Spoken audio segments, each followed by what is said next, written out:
our neighbor, Soviet Union, split it in 1991. So that really sent a strong signal and pushed the government to think hard if the Soviet model is failed. And actually, they recognize it failed. If you give national rights, if you give the regional national status, they tend to split away. So it is a time that they try to rethink another model so that they won't follow the Soviet Union's mistake. Also in late 1980s and 90s, there is a worldwide democratic movement going on in the world, so that also kind of really sort of pushed the Chinese government to think whether this is where does it lead to. For Tibetan case, in 1987 and 89, we have Lhasa uprising. Again, a strong signal that indicates that there is a tendency, there is an aspiration for separation. So, but also in terms of the change in policy, because previously I talked about how important that leaders can make a difference, or leaders can make local decisions. In 1980s, we have the 10th Panchen Lama, and also a group of people followed him that been very strongly advocating for Tibetan education. But he passed away in 1989. So in 1990s, we don't have that kind of strong figure there at the central level to push forward that kind of policies, or try to follow up with what has been established in the 1980s, where it is relatively relaxed period. And then finally, it is the sort of the successful marketization of China's economy that give their confidence that, okay, see what Soviet Union has been, a mistake. We can have our own model. We can have our own solution for our minority issue. So that is one time they tried to come up with a new model. In 1989, there is a Chinese scholar, actually he's a very famous sociologist, come up with a model called pluralism within unity structure, or it is translated as one nation with diversity. So his idea is that in order to avoid what is happening in Soviet Union, let's build, because China has been following Soviet Union's model, not only minority policy, also other policies, and it has been on the way toward a multinational state building, which they think it is failed in the Soviet Union. So the direction is moving, according to this model, is toward building up a mononational state. So you have one nation, but of course we have ethnic groups, and examples were drawn from the United States, how successful it is to have a melting pot model, so that the national unity will be hold together, will not fall. So according to his proposal, he suggests there should be a high level of Chinese national identity, also a lower level of 56 ethnic identities. Of course, this concept of Chinese nation, 中华民族, was not invented in 1980s or 90s. It was there before, before the communist government was in power. But it was really put forward and stressed since 1990s when they are in searching for a new model. According to the sociologist, that creating two levels of the identities will not necessarily create a replacement scenario, or will not be these two identities should not be contradictory, but they should be sort of a dual identity, ideally for all the minority groups. And with okay, I won't go on and remember. So in 1990s, we saw a lot of changes in the government official discourse about minority issue and policies.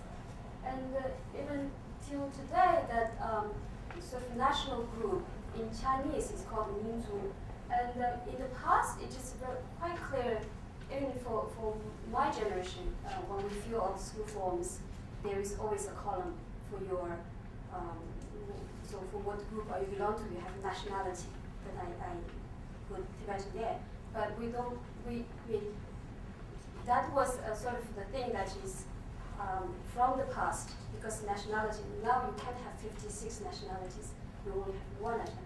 But then it was carefully translated as ethnic groups from 1990s.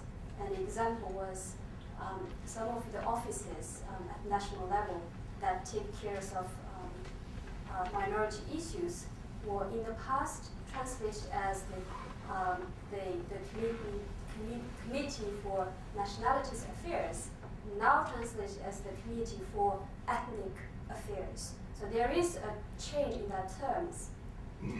What it means for Tibetans also, as well as the others, especially the ones who are living in a regional area, so having an autonomous regional area, bigger minorities like Uyghur, like Mongolia, Korean, and China. There is actually a downgraded status. You are no longer a national minority. Now it is an ethnic minority. What does that mean, those terms? What does those terms mean? According to Bulak, who was a scholar, a Mongolian scholar, it actually reflects the policy goal that if you are entitled as the national minority, your autonomous status is recognized, that it is recognized and tolerated that you have your own system, you have your own special sort of status within the framework of the nation. But if you are ethnic minority, the goal, the ultimate goal, is for you to merge into the mainstream society. So there is actually that kind of change in the status, and there is a tendency of trying to downplay the so-called minority issue, etc. So that is how the solution was given. So for this, when they adopted this model, of course, they need regulations or laws to enforce it. Otherwise, you have autonomous regulations for the autonomy. For autonomous regions, you have a whole set of autonomous sort of regulations, laws that equal minority equality was promised, right? You have a whole set of policy that recognize the equality, and then now there is a change in the model. So in order to try to avoid that, the minority say, okay, you have promised this, but how can you give another solution? So laws has been revised according to this new model for minority policy. For the language issue, we have Article 3 of 2007 version that has been really stressing on promoting Putonghua as a common language. So from now on, from 2007, the law starting to refer as using common language more than, say, talking about minority language. So common language is really put forward at the center of the stage. That's so far for what I've talked about, the sort of the basic, not basic, but background, why there's policy change, etc., etc. And I will give you a case study of one of the Tibetan prefectures in Shinzong.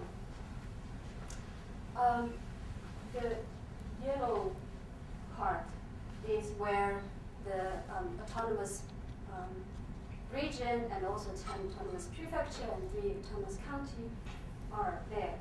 And And then this is the map of Qinghai province, and the red color is where Yushu Tibetan Autonomous Prefecture is located. It actually is the biggest prefecture, and it has the largest Tibetan population within the province. Generally, as you can expect it, that it is sparsely populated. The population is around 2,500,000, so we're not talking about millions.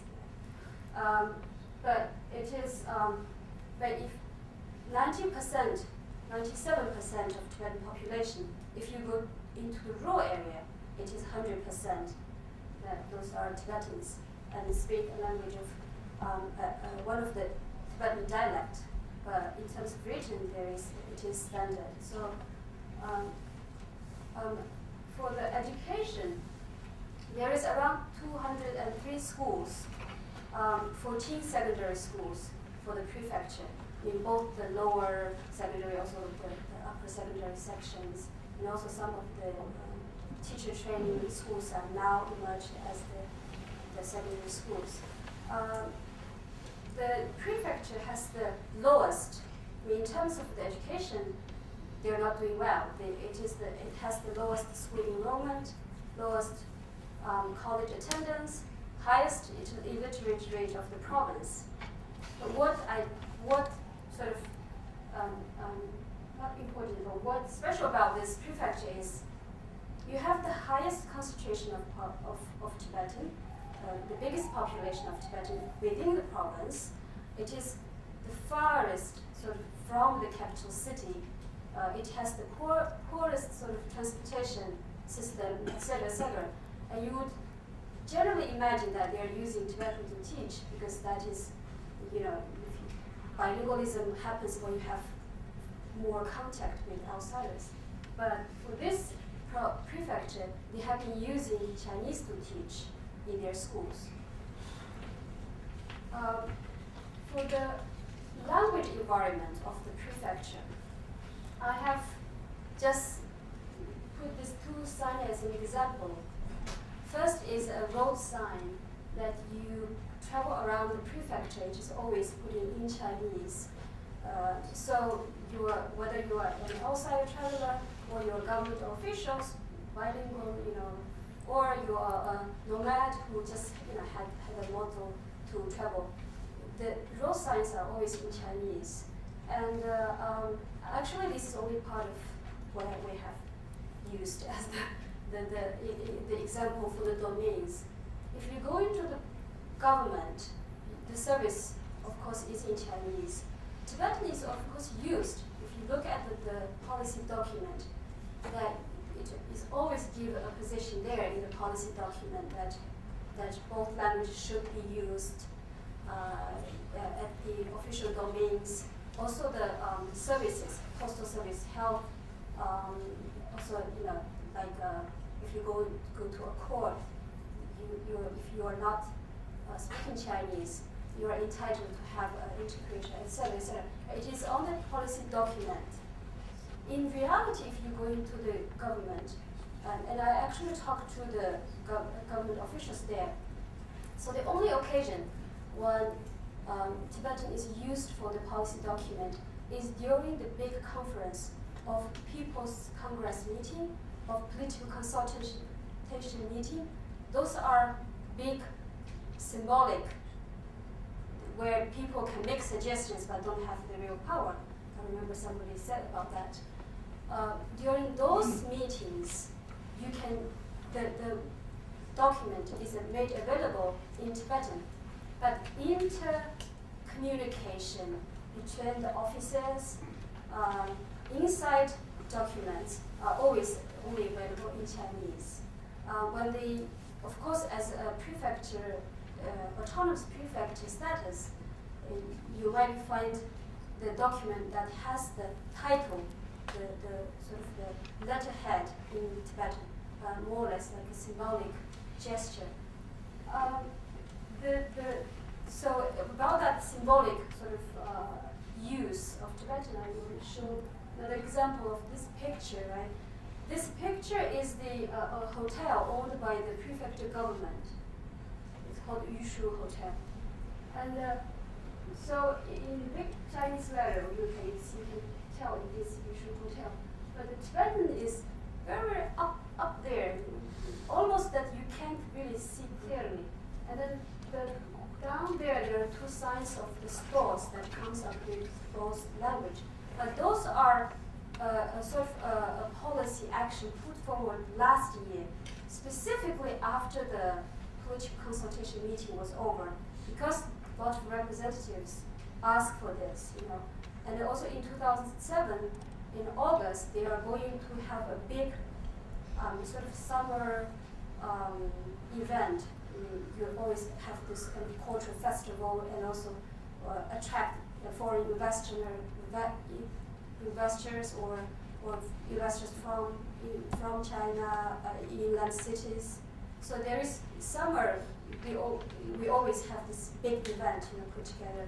Also, nomads enjoy it. You have horse race, you have yak race, and people come here to shop. Because to prepare that event, this policy action was put forward that signs for the stores that has to be made available in both language. But again, lots of Tibetans find that there are mistakes in the spellings, the words were too small, or it's disproportionated. In general, if you walk in any of the town, it is meant to be bilingual, but meaning you hear bilingual, you hear people talking, you hear those signs. It's meant to be bilingual town, like that. Also, in terms of the way the government staff is recruited or contracted worker is recruited, sometimes government offers some kind of exams, and those exams are taken in Chinese.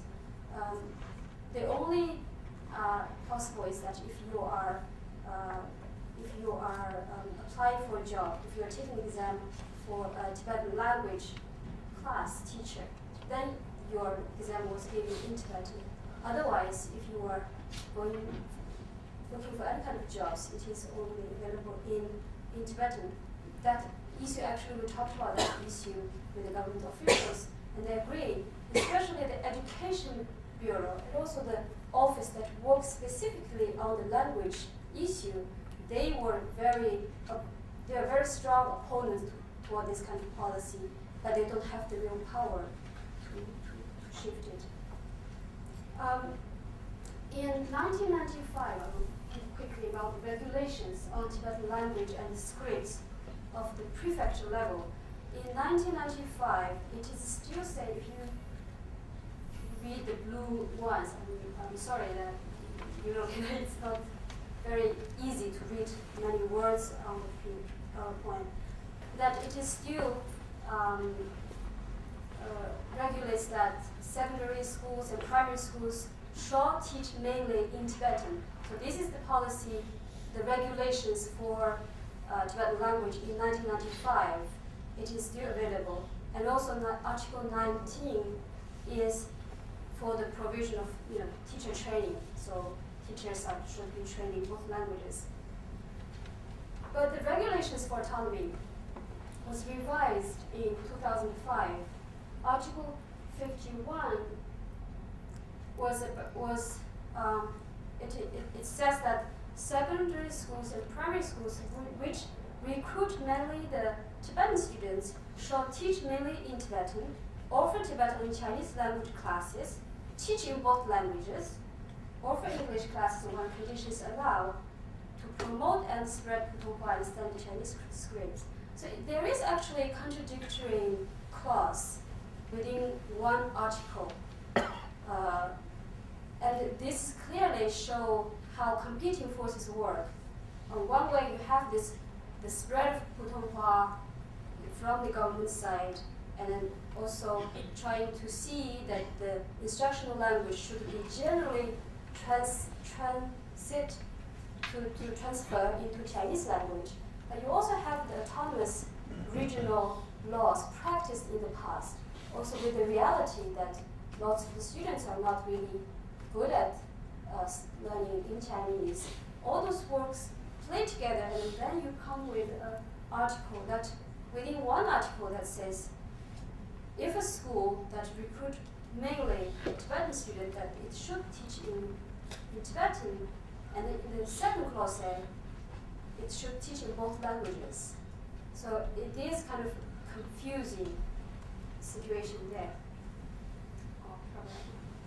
So I have a case for a secondary school which is mainly recruited, the Tibetan students. 100% students body is Tibetan, and mostly from rural areas. It is bilingual environment on the campus. It claims to be Chinese medium teaching, but lots of time they're not even able to offer Chinese medium teaching. It is a mixed code teaching, using both languages. I have tried to collect my data in way. So textbooks are available in Chinese only. Actually, if you talk with the students and teachers, they all agree that it is more benefiting for the students if they are taught in Tibetan, but we're not able to do so. And if you go into the school and you see the sort of the hidden policy, what really matters inside the school, that all postures, important, school fee note, sort of regulations for the teachers, everything, it is Chinese, and it gives a sort of a superior status to Chinese. In terms of local perspectives, that what we are doing inside school are also affected by the language status in general in the society, also the language attitude by people, and it really a result of the combination of the process of mono-nation state building, because Putonghua was pushed forward as the super language, and that became the major force of changing school language.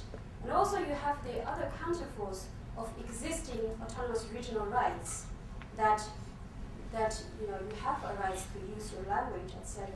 And there is another, of course, thing that you can't avoid is there's always association of Tibetan language with local nationalism. That's why leaders were hesitant to be clear about supporting of mother tongue instruction. And there is the whole area is also going through the monetization. You always hear the school says we provide Chinese teaching so that the students probably will be better prepared in job marketing, etc., etc. But there is actually a very interesting thing about bilingual education, the concept itself. Different people use this language, they use concept for different purposes. And bilingual education at one time can mean using Chinese to teach. You still have a language, Tibetan language class.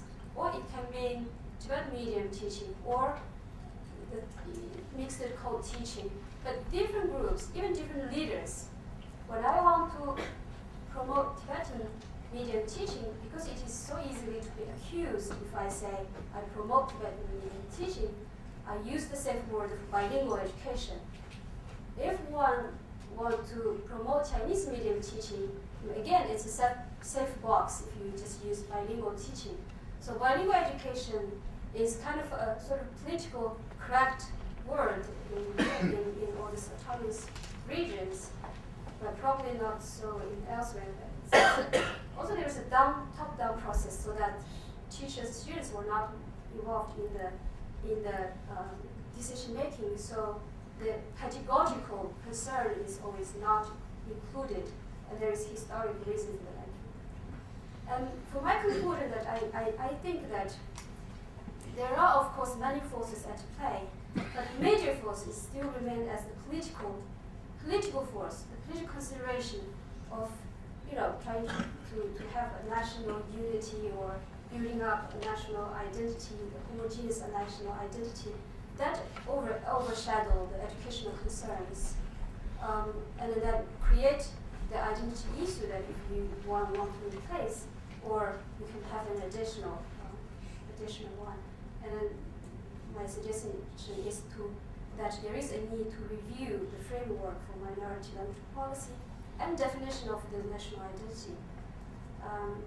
Again, that even there is tendency of pushing the autonomous regional rights to the shrinking status, but it still should be the space for identity representation and the means for equal educational opportunity and outcome.